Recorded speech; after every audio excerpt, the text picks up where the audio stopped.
Hi everyone, it's Sherry. I hope that you are having a wonderful day. Y'all, get a grip. Stay tuned.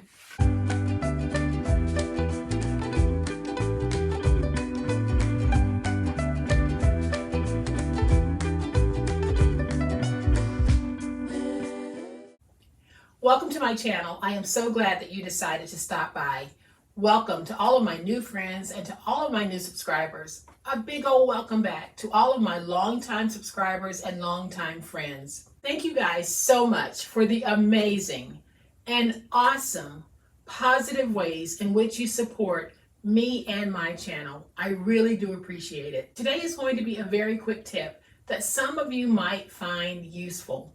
Y'all, I don't stamp very much on the channel, but I do a little stamping off camera when I need a certain sentiment. A lot of you might already be familiar with the acrylic stamping blocks. And what I have done to some of my stamps is I have made it easier for me to grip and stamp.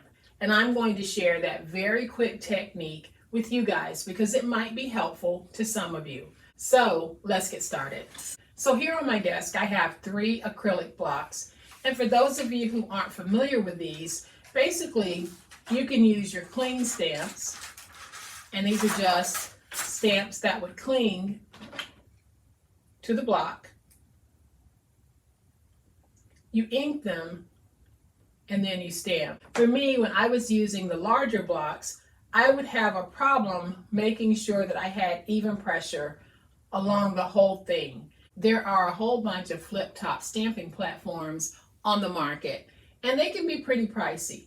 This is going to be a very quick and easy, inexpensive way that you can get a similar amount of pressure so that you can increase your chances of having an evenly stamped image. So I am going to remove this, place it back on my sheet, and we are going to do this. So some of you saw the video in which I used this particular stamp block to stamp a sentiment. And all I did was I placed one of my crystal knobs in the center so that when I ink this and I place it down, it gives me a nice even image. And so what I have right here are some of the toppers that we can place down that will help to give us the appropriate pressure that we need to have a nice stamped image.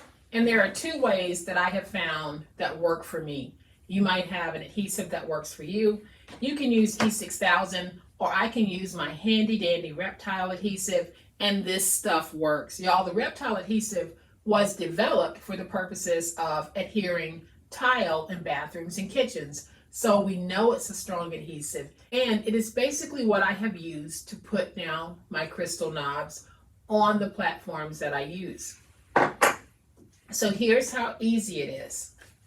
The first thing that I'm going to do is I am just going to clean the top of these stamp blocks to make sure that I am removing all of the oils from my hand that might be on the surface. So we want to start out with a nice clean block, and we want it to be dry.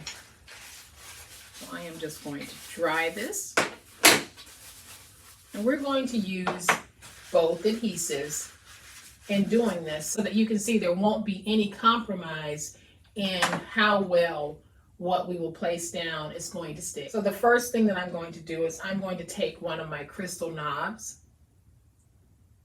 use my Reptile, and I'm going to add my glue like that.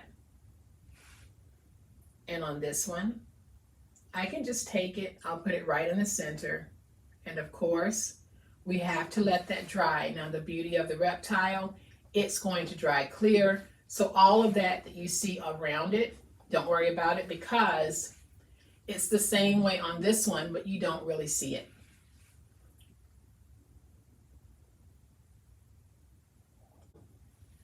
Then I'm going to use my Reptile on this crystal knob, and we're going to place it down.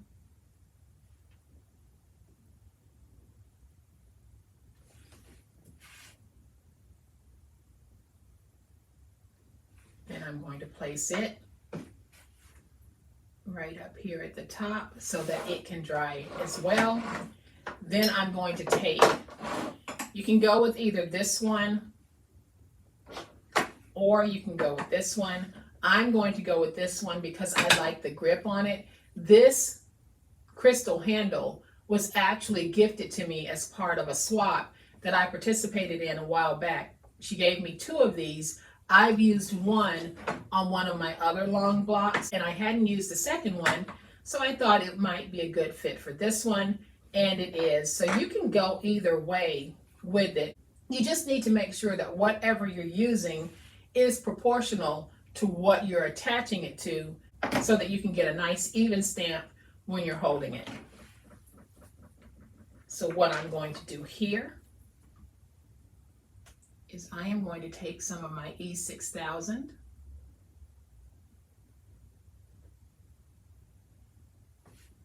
and I'm going to place E6000 on these ends. I have baby oil around the edges of the tube, so when I put that cap on, it's not going to stick. Because if you've ever worked with E6000, if you don't apply oil around that shaft, it's going to be impossible for you to get that cap off when you need it. So I am just going to take this, I'm going to bring it a little bit closer to me so I can try to get it straight. I'm just going to put this down. And again, it's okay with me if I have a little bit of seepage. So what I'm going to do with these, because I want to make sure that I have the best possible stick on these, I'm actually going to allow the glue on this to cure and harden overnight. So then I'll come back and I'll share with you how these look and how they work. All right, y'all, I'm back. And the handles that we added yesterday have had a chance to cure and harden onto the stamping blocks. So now I truly have something on which I can grip when I am ready to start stamping. I use these crystal knobs and a crystal handle for mine, but if you choose to do this, you don't need that. You can find whatever it is that's going to give you a suitable grip so that you can attach your stamp and then stamp. Some of you might already have the flip top stamping platforms that are on the market. Those work beautifully. But for those of you who don't have those and you don't want to make that financial investment, this is a great alternative. Go ahead and take those stamp blocks that you already have and just add a handle that might make it easier for you to use. I'll flip to my overhead camera and we'll take these out for a little test spin. I brought in some white cardstock and my ink pad. I'm going to grab a long word stamp. I think I'm going to go with this one that says Merry Christmas, Merry Christmas. I'm going to go ahead and put that down. Make sure I have it nice and stuck. And then we'll ink. Just making sure that I have really good ink coverage. We're going to take this, sit down, lift up, and there is my Merry Christmas image. So easy to get that even pressure by having this handle on which I can grip. So I am going to take this one, set it over here. This is another one on which I added a handle. I think this might be the 3x3 block. I'm just going to pick a stamp, place it down. Not sure what this one says, but we'll find out in just a minute. Going to add some ink.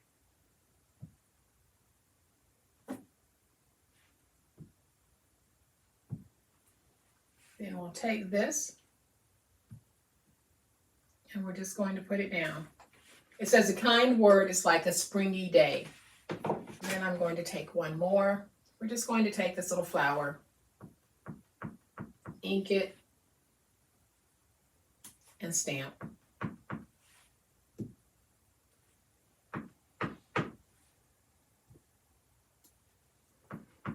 And I could do this all day. It's so relaxing. And so there we have an easy peasy way to gain control and pressure of our stamping blocks for those of you who do stamp. Now, I don't stamp a lot on camera, but I do stamp sentiments and images, And every now and then I'll dabble in just a little bit of coloring as well. There are the 3 blocks that I used, and by getting a grip, it made it so much easier for me to control how I stamped my image. Like I said earlier, if you've already made an investment in one of the stamping platforms that are on the market, those are perfect for getting great stamping images. But if you don't, this is a great alternative to being able to get the pressure that you get from one of the stamping platforms in your hand.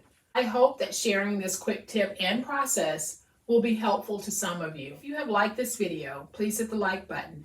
If you are not a subscriber to my channel, I would love to have you join this amazing online crafting family. You guys, as always, please be safe, be kind, be the reason someone smiles today. Happy crafting, and we'll chat later. Bye.